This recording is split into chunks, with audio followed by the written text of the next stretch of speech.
தரங்கம்பாடி அருகே திருக்கடையூரில் காணும் பொங்கல் அன்று நடைபெறும் போட்டிக்காக குதிரைகளை தயார் செய்யும் பணியில் உரிமையாளர்கள் தீவிரமாக ஈடுபட்டுள்ளனர்.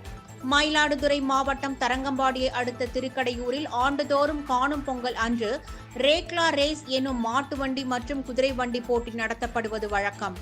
இந்த பந்தயத்தில் மயிலாடுதுறை, நாகப்பட்டினம் மட்டுமன்றி தமிழகத்தின் பல்வேறு மாவட்டங்களைச் சேர்ந்த மாடு மற்றும் குதிரை வண்டிகள் பங்கேற்கும். இந்த ஆண்டு காணும் பொங்கல் அன்று ரேக்லா பந்தயம் நடைபெறுவதையொட்டி போட்டியில் பங்கேற்கும் குதிரைகளுக்கு கடந்த 1 மாத காலமாக தீவிர பயிற்சி அளிக்கப்பட்டு வருகிறது.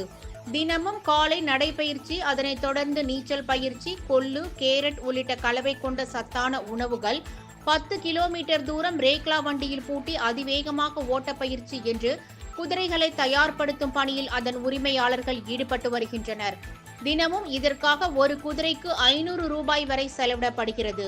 இதுகுறித்து குதிரை உரிமையாளர்கள் கூறுகையில், பணத்திற்காக குதிரைகளை தயார் செய்யவில்லை என்றும், தமிழர்களின் பாரம்பரியமான இதுபோன்ற போட்டிகளில் பங்கேற்க வேண்டும் என்ற நோக்கில் குதிரை மற்றும் மாடுகளை தயார் செய்து வருவதாகவும் தெரிவித்தனர்.